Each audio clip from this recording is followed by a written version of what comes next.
Wilayah Lembang di Kabupaten Bandung Barat memang menjadi salah satu destinasi favorit tujuan wisata, terutama wisatawan keluarga. Pada momen libur Hari Raya Idul Fitri 2022 kemarin misalnya, menjadi salah satu gambaran antusiasme wisatawan untuk berekreasi di wilayah ini. Terpantau di libur Idul Fitri kemarin ya, karena kita recovery, tentunya banyak sekali destinasi wisata yang kami siapkan untuk menyambut kunjungan kedatangan wisatawan. Dan itu terpantau kurang lebih sekitar 70% ya. Akupansi yang di hotel juga itu meningkat menjadi kurang lebih 65% gitu.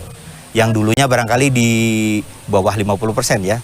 Dan ini kita ambil hikmahnya karena di PPKM Kabupaten Bandung Barat berada di level 1. Kita diakomodasi saja, kita mempunyai kurang lebih 90-an hotel ya untuk akomodasi. Terus untuk di industri pariwisata lainnya seperti keberadaan rumah makan, restoran, kafe, itu kurang lebih 141 buah. Nah, kembali tadi ke destinasinya, itu kan destinasi terbagi dari 3 kriteria tuh. Ada konteksnya wisata alam, kita mempunyai wisata alam itu 76 DTW ya. Untuk wisata budaya itu jumlahnya ada 19 DTW. Dan juga wisata buatan atau man-made itu kurang lebih 67. Jadi total kita memiliki 162 DTW yang ada di Kabupaten Bandung Barat.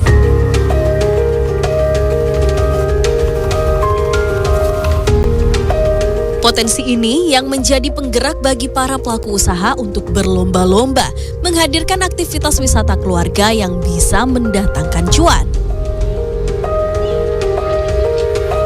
Makasih Kang. Pak Peri, apa kabar Pak? Kami bertemu Peri Tristianto yang telah membuka wahana wisata keluarga sejak 1 dekade lalu.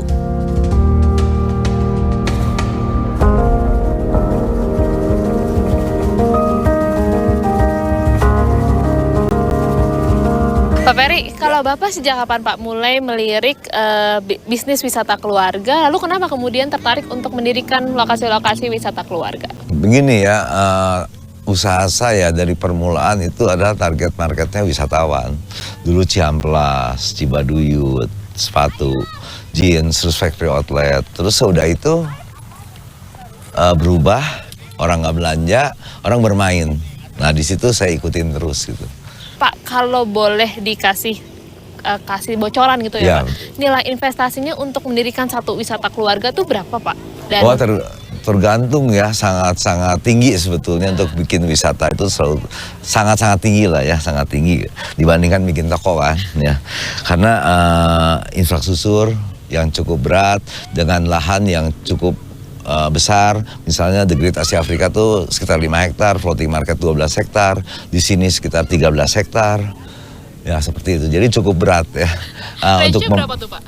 Ya range-nya hitung tanahnya aja lah ya, ya hitung tanahnya. Tapi kalau ngebangun menurut saya gimana konsepnya biasanya gitu ya.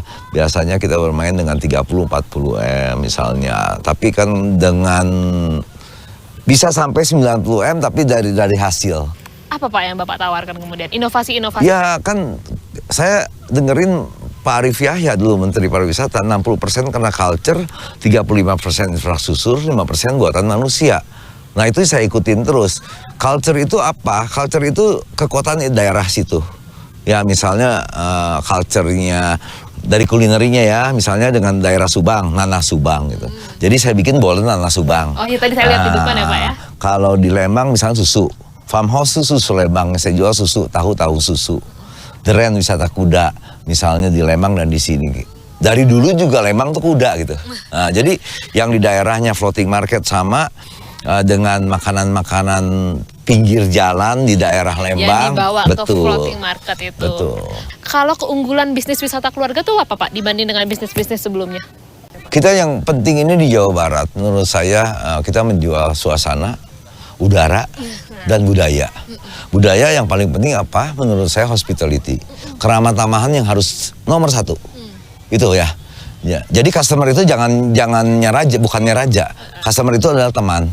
Jadi itu yang harus dipertahankan oleh Jawa Barat, khususnya umumnya di Indonesia. Tadi kan udah sempet sebut angka 30-40 M gitu ya Pak. Kira-kira jangka waktu untuk return of investment-nya berapa Pak dari perhitungan bisnis Bapak sendiri? Ya itu tergantung tanahnya sewa atau tanah sendiri. Kalau tanah sendiri biasanya ya break even menurut saya gimana Tuhan lah. ya cuman kalau rugi bagaimana kan. Kalau tanah sendiri kan kita capital gain-nya ada dari tanah kan seperti itu. Kalau sewa tentunya lebih hati-hati. Pak, ini kan lahannya luas banget kayaknya. Kayaknya kita sambil muter-muter enak ya Pak sambil ayo ngajutin kita ngobrol. jalan ya dengan suasana banyak awan. Makanya judulnya ngopi di atas awan dan berkuda di atas awan. Berkuda di atas awan. Nanti saya cobain boleh ya Pak? Ya boleh. Oke, yuk kita jalan-jalan Ya, Pak. yuk.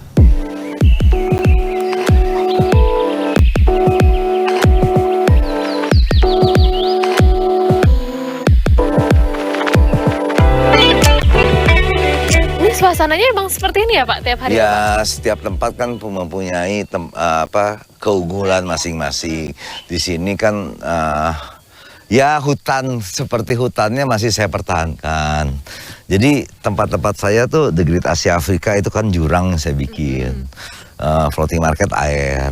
Jadi danau kan. Jadi setiap tempat lain-lain. Yang penting menurut saya yaitu kata Pak Menteri dulu 35% infrastruktur. Bagaimana orang gampang. Saya selalu di pinggir jalan besar. Biar aksesnya itu Biar mudah ya Pak aksesnya ya? gampang dan bis misalnya lebih mudah. Oh, jadi rombongan-rombongan besar Betul. juga gampang ya Pak. Berarti kalau untuk pemilihan tempatnya ini kan tadi hutan yang masih dipertahankan. Tadi ada jurang di The Great Asia Afrika. Itu seperti apa Pak? Ya saya nggak pernah ngoyo nyari tempat, tiba-tiba ada yang tawarin ya. Ya saya lihat oh cocoknya untuk ini, cocoknya untuk ini. Ya. Berarti Saya inovasinya membuat di situ bisnis ya? itu bukan dibuat dulu bisnisnya. Ada di otak saya pengen bikin apa, tapi cari manusianya. Orangnya dulu cari yang punya yang punya passion ke situ.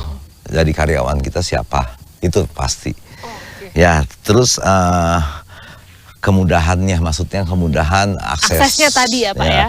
Terus segmen pasarnya kita mau kemana? Biar mengangkat Betul. ekonomi lokal juga Ekonomi gitu ya lokal. Pak. Nah kalau ngomongin ekonomi lokal, Bapak juga kemudian ikut menggandeng UMKM dari jalanan untuk dibawa ke Betul. tempat-tempat. Saya tidak membuat apa-apa, saya bikin marketplace offline, ya itu yang diisi oleh UMKM. Kenapa Pak memilih untuk menggandeng UMKM? Kan Bapak bisa bikin sendiri padahal. Ya enggak, karena yang saya jual rohnya, hospitality. Saya nggak pernah perusahaan besar yang masuk ke saya, karena dia akan kirim karyawan kan.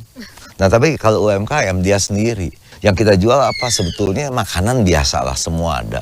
Cuman hospitality, packaging segmen pasar, kebersihan. Nah itu ya produk-produk emosional apa misalnya yang nomor satu musola. Itu harus paling utama ya. Karena itu emosionalnya ada gitu. Toilet. Nah itu yang paling penting dalam wisata gitu.